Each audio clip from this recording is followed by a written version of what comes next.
contemplating building a huge harvest and finding a big field, the Arctic isn't typically the first locale that comes to mind, is it? Yet nestled just 800 miles shy of the North Pole, the global sea vault serves as a bastion of emergency reserves for a vast array of the globe's crops. Here, scientists find the essential resources to cultivate plants resilient enough to navigate an ever-evolving environment. Welcome to That's Life, I swear.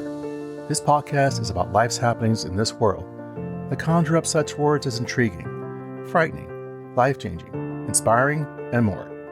I'm Rick Barron, your host. That said, here's the rest of this story.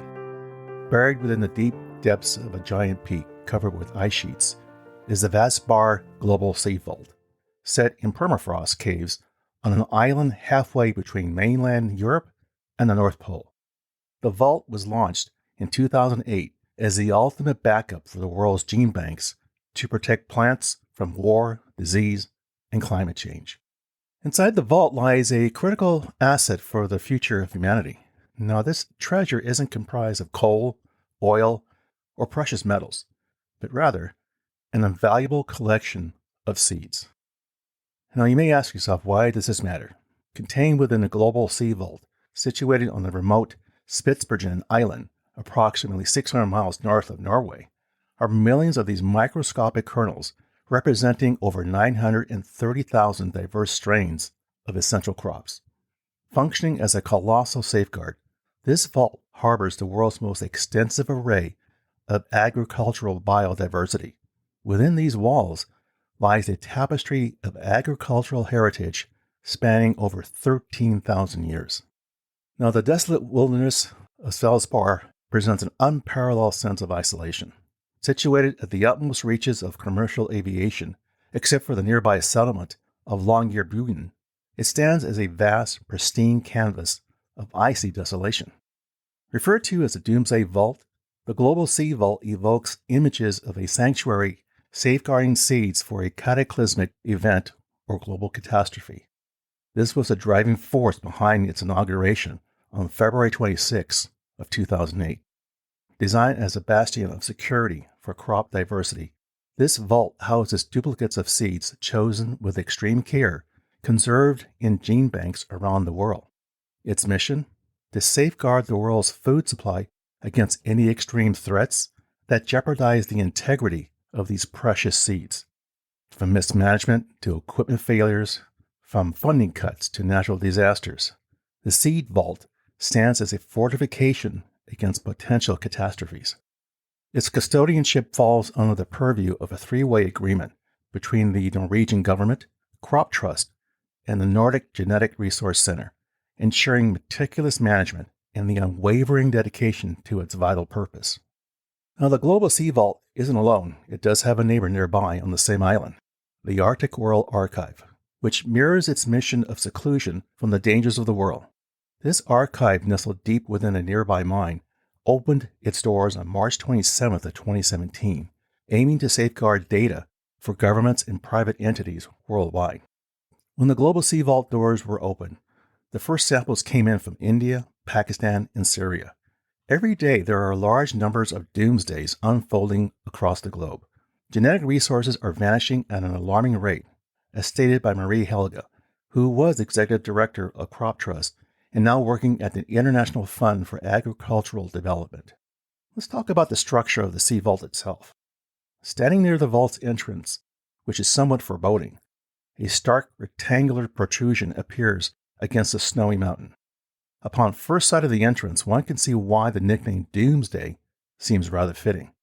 It was the remoteness of this place that led to its selection as the vault site. It is distanced from the turmoil and unrest that plagues other parts of the world. It's nestled in a secure location, as stated by Binda Navardo, the property manager that oversees the vault's daily operations. Upon walking through the doors, one finds themselves in a confined, tunnel-like space, resonating with the hum of electrical and cooling apparatuses essential for maintaining the vault's consistent temperature. Through a door lies a broad concrete passageway, illuminated by strip lining descending 430 feet into the heart of the mountain. At the end of the passageway stands a chamber, an additional security measure safeguarding the vaults housing the precious seeds. From this chamber, 3 vaults extend outward, its entrance obscured by a thick coating of ice, indicative of the frigid conditions within. Now, inside, the seeds rest within vacuum-sealed silver envelopes and test tubes, stored in sizable containers neatly arranged on shelves that stretch from floor to the ceiling. While possessing minimal monetary value, these containers potentially harbor the solutions to global food security challenges. Now think of the seed vault as a safe deposit box in a bank. The bank owns the building, and the depositor owns the contents of their box. The government of Norway owns the facility, and the depositing gene banks own the seeds that they send. The deposit of samples in this vault does not constitute a legal transfer of genetic resources. In gene bank terminology, this is called a black box arrangement. Each depositor signs a deposit agreement with Norgen, acting on behalf of Norway. The agreement makes clear that Norway does not claim ownership over the deposited samples and that ownership remains with the depositor, who has the sole right of access to those materials in the seed vault. More importantly, no one has access to anyone's seeds from the seed vault. The database of samples and depositors is maintained by Norgen.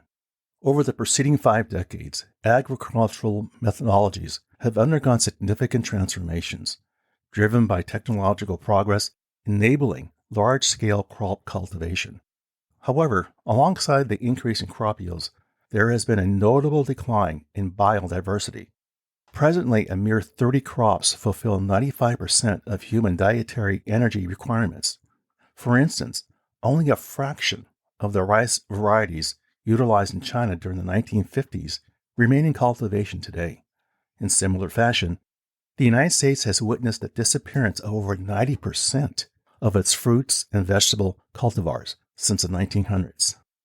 Within the vault lies an assortment of seeds ranging from wild to ancient varieties, many of which have fallen out of common usage. A significant portion of these seeds exists solely within the collections housed in the vault. However, the genetic diversity harbored within offers the potential to unlock DNA traits crucial for developing new strains capable of confronting future global or regional challenges. Among the abundance of rice varieties stored within the vault, numbering around 200,000, lies the possibility of uncovering traits essential for adapting rice to elevated temperatures or conferring resistance against emerging pests and diseases. Such endeavors become increasingly vital when dealing with the backdrop of climate change today. Marie Helga states, and I quote, that crop diversity is often overlooked in its significance, but it stands as a cornerstone, almost as vital as water and air. Seeds are the foundation of not only our nourishment, but also our attire, shaping the very fabric of the natural world around us. End quote.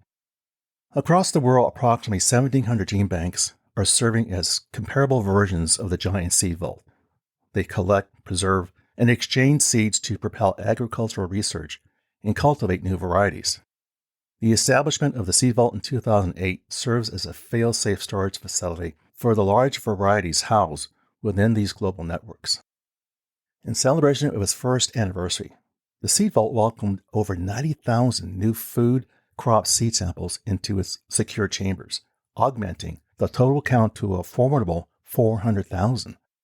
Notable additions included 32 distinct varieties of potatoes sourced from Ireland's esteemed national gene banks, along with a substantial contribution of 20,000 fresh samples, courtesy of the United States Agricultural Research Service.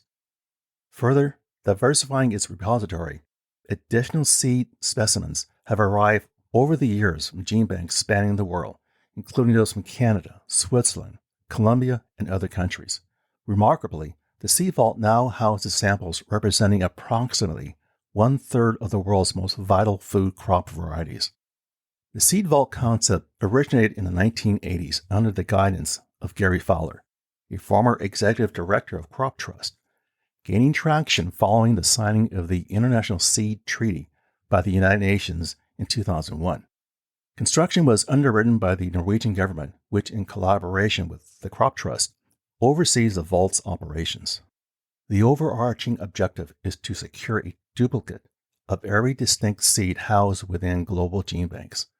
Soon the vault will welcome its 1 millionth variety. An example of loss due to unexpected circumstances was when the International Center for Agricultural Research in the Dry Areas, a global agricultural research institution previously headquartered in Syria, found itself compelled to abandon its base just outside Aleppo that was destroyed during the Syrian civil war. The gene bank that was in Aleppo was merely one casualty among several threatened by the ravages of war or other incidents. Similar repositories in Afghanistan and Iraq have fallen due to destruction, resulting in a loss of genetic material. The danger facing these invaluable resources extends beyond armed conflict alone. Some have fallen victim to natural calamities such as the Philippine National Gene Bank, which suffered damage from flooding triggered by a typhoon and later a devastating fire. Yet perhaps the most pressing threat confronting the world's gene banks today is their chronic lack of resources.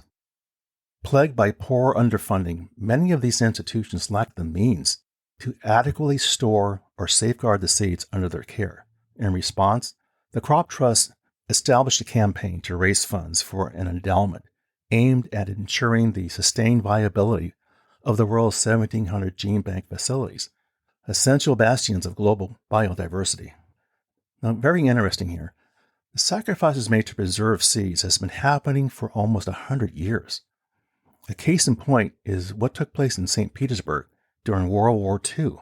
At the St. Peter's Vavilov Research Institute, deposits of various seeds were happening, and perhaps one of the earliest seed collections worldwide.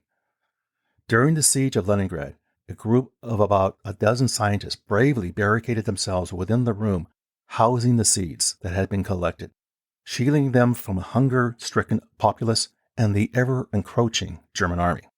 The Leningrad seed bank was preserved and protected during the 28-month-long siege of Leningrad. While artworks were evacuated from the Hermitage Museum, the world's largest seed bank remained untouched. The scientists that stayed back to safeguard the 250,000 samples of seeds, roots, and fruits in the basement, resisting the temptation to consume them despite facing starvation themselves. The scientists who took shifts around the clock to protect the seeds, driven by their unwavering belief in the seeds' pivotal role in Russia's post-war recovery and the preservation of humanity's future. In an era marked by heightened geopolitical tensions and unpredictability, the Seed Vault emerges as a beacon of unconventional and optimistic international collaboration for the betterment of humanity. Unconstrained by political affiliations or diplomatic protocols, any entity, any nation, is welcome to deposit seeds within its confines. Any organization or country can send seeds to it, and there are no restrictions because of politics or the requirements of diplomacy. I mean, you'll see red wooden boxes from North Korea sit alongside black boxes from the United States. Over the next aisle, you'll see boxes of seeds from Ukraine that sit atop seeds from Russia. Perhaps the human race can actually work together for the better good after all. Now, while there are many gene banks in the world, think of the Global Seed Vault as the mothership. I mean, if she goes, well, I think you get the picture. So what can we learn from this story? What's the takeaway? In an age of heightened geopolitical tensions and uncertainty, the Global Seed Vault is an unusual and hopeful exercise in international cooperation for the good of humankind. It doesn't matter where the seeds come from. They are cold and safe up there, and that's all that really matters. Well, there you go, my friends. That's life, I swear. For further information regarding the material covered in this episode, I invite you to visit my website, which you can find on Apple Podcasts, for show notes calling out key pieces of content mentioned and the episode transcript. As always, I thank you for the privilege of you listening and your interest. Be sure to subscribe here or wherever you get your podcasts so you don't miss an episode. See you soon.